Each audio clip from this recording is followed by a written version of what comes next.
Hi friends, ഇന്ന് നമ്മൾ ചെയ്യുന്നത് മുൻ വർഷങ്ങളിൽ PSC ചോദിച്ച എക്സ്പെറൻസ് ലോസുമായി ബന്ധപ്പെട്ട കുറച്ച് ചോദ്യങ്ങളാണ്. പാലക്കാട് ജില്ലയിൽ അതുപോലെ മലപ്പുറം ജില്ലയിൽ നിന്നൊക്കെ ചോദിച്ച LDC, LGS ചോദ്യങ്ങളാണ് ചെയ്യുന്നത്. എല്ലാവരും ഈ ചാനൽ സബ്സ്ക്രൈബ് ചെയ്യുക, എങ്കിൽ വരുന്ന ദിവസങ്ങളിൽ ചെയ്യുന്ന ക്ലാസ്സുകൾ നിങ്ങൾക്ക് ഉപകാരപ്പെടും. നമുക്ക് ക്ലാസ്സിലേക്ക് കിടക്കാം. ചോദ്യം നോക്കുക. ചോദ്യം 2007 LDC ചോദിച്ചൊരു ചോദ്യമാണ്. ചോദ്യം 3^2.5 into 3^0.5. ഇങ്ങനെ ചോദിക്കാൻ കഴിഞ്ഞാൽ നമ്മളിവിടെ ശ്രദ്ധിക്കേണ്ടത് എക്സ്പെറൻസ് ലോസിലെ ബേസ് സെയിമും പവർ ഡിഫറൻറ്റും ആയിട്ടുള്ള ഈ ഇക്വേഷനെയാണ്. ഇവിടെ ബേസ് സെയിമാണ്. ബേസ് എന്ന് പറഞ്ഞാൽ ഇവിടെ 3 ആണ്. അപ്പോൾ ഒരു തവണയാണ് നമ്മൾ എഴുതാൻ പറയുന്നത്. ഇപ്പൊ ബേസ് സെയിം ആയാൽ അതിനെ ഒരു തവണ എഴുതുക. ഇപ്പൊ A ആണ് ഇവിടുത്തെ ബേസ്, അതേപോലെ ഇവിടുത്തെ ബേസ് 3 ആണ്. എങ്കിൽ ഒരു തവണ എഴുതാൻ പറഞ്ഞു. എന്നിട്ട് പവർ ഡിഫറൻസ് അല്ലേ, അപ്പൊ നമ്മൾ അതിനെ ആഡ് ചെയ്ത് എഴുതുക. അപ്പൊ നോക്കുക, അങ്ങനെ വരുമ്പോൾ 2.5 പ്ലസ് 0.5 ആഡ് ചെയ്താൽ എന്ത് കിട്ടും? 3 നമുക്ക് 2.5 0.5 ആഡ് ചെയ്താൽ 3 ആൻസർ കിട്ടും. അപ്പോ 3^3 is equal to 27. മനസ്സിലായില്ലേ? അടുത്ത ചോദ്യം നോക്കുക. LGS 2015 ചോദിച്ച ചോദ്യമാണ്.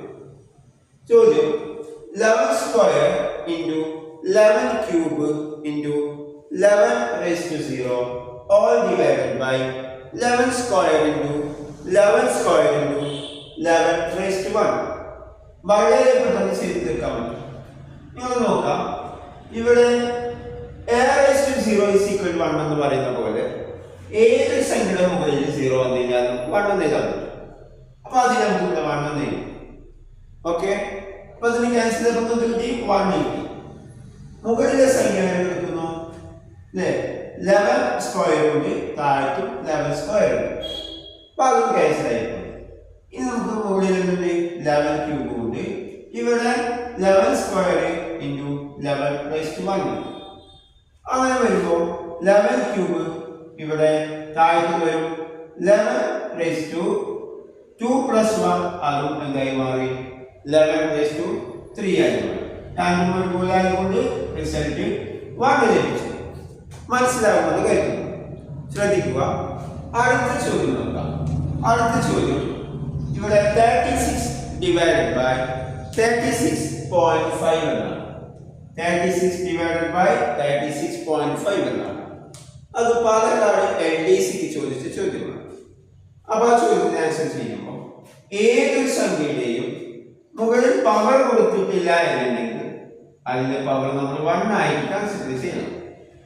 ഓക്കെ, അങ്ങനെ വരുമ്പോൾ 36ന്റെ പവർ എന്തായിരിക്കും? 1 ആയിരിക്കും. അപ്പോ താഴെ 36.5 ഉണ്ടല്ലോ. ഇങ്ങനെ വരുമ്പോൾ ഇവിടെ നമ്മൾ ചെയ്തത് ഇൻഡു ആണ്. ഈ ചോദ്യത്തിലൊക്കെ ചെയ്തത് ഇൻഡു ആണ്. എന്നാൽ ഈ ചോദ്യത്തിൽ ചെയ്യുന്നത് ഡിവിഷൻ ആണ്, ഹരണമാണ്. രണ്ട് പവറുകൾ തമ്മിലുള്ള സംഖ്യകളെ ഡിവൈഡ് ചെയ്യുമ്പോൾ ബേസ് ആയ സംഖ്യ ഒരു തവണ എഴുതാം. ബേസ് ആയ സംഖ്യ A ആണ്, ഒരു തവണ എഴുതാം. പവർ ഡിഫറൻസ് ആയതുകൊണ്ട് മൈനസ് ചെയ്യും. ഇവിടെ നോക്കൂ, ഇവിടുത്തെ ബേസ് ആയ സംഖ്യ 36 ആണ്, പവറുകൾ 1 0.5 ആണ്. അപ്പൊ അതിന് നമ്മൾ മൈനസ് ചെയ്യും. അങ്ങനെ വരുമ്പോൾ നമുക്ക് ആൻസർ വരാം 36. 1ൽ നിന്ന് 0.5 പോയാൽ ബാക്കി 0.5. ഈ 0.5 നമുക്ക് എന്ത് ചെയ്യാം? 1/2 എന്ന് എഴുതാം അല്ലേ. എങ്കിൽ ഏതൊരു സംഖ്യയുടെയും പവർ 1/2 വന്നു കഴിഞ്ഞാൽ നമുക്കതിനെ റൂട്ടിനകത്തായിട്ട് എഴുതാൻ പറ്റും. ഓക്കെ, അങ്ങനെ വരുമ്പോൾ √36ന്റെ റിസൾട്ട് 6 ആണ്, ±6. ഓക്കെ, അതുപോലെ നമുക്ക് ഇവിടെ നാലാമത്തെ ചോദ്യം LDC മലപ്പുറം ഡിസ്ട്രിക്റ്റിൽ ചോദിച്ച ചോദ്യമാണ്. ഇവിടെ ബേസ് സെയിം ആണ്, ഒരു തവണ. എന്നാൽ പവർ ഡിഫറെന്റ് ആണ്. ഡിഫറെന്റ് ആയ പവർ നമ്മൾ എന്ത് ചെയ്യും? ആഡ് ചെയ്യും. അപ്പോ 0.2 0.3 ആഡ് ചെയ്യും. അപ്പൊ നമുക്ക് എന്ത് കിട്ടി? 0.5. മുകളിലെ ചോദ്യം പറഞ്ഞ പോലെ 0.5 വന്നാൽ 1/2 എന്ന് എഴുതാം. അപ്പൊ ഏതൊരു സംഖ്യയുടെയും പവർ 1/2 വന്നു കഴിഞ്ഞാൽ നമുക്ക് ആ സംഖ്യനെ എന്ത് എഴുതാം? റൂട്ടിലാക്കി എഴുതാം. അങ്ങനെ വരുമ്പോൾ √81 പ്ലസ് ഓർ മൈനസ് 9 ആണ്. ചെയ്ത് മനസ്സിലായി വിചാരിക്കും. വരും ദിവസങ്ങളിൽ ഇത്തരം ക്ലാസ്സുകൾ ഇനിയും നിങ്ങൾക്ക് കാണാൻ ആഗ്രഹമുണ്ടെങ്കിൽ ഈ ചാനൽ സബ്സ്ക്രൈബ് ചെയ്യുക. വിശ്വാസം.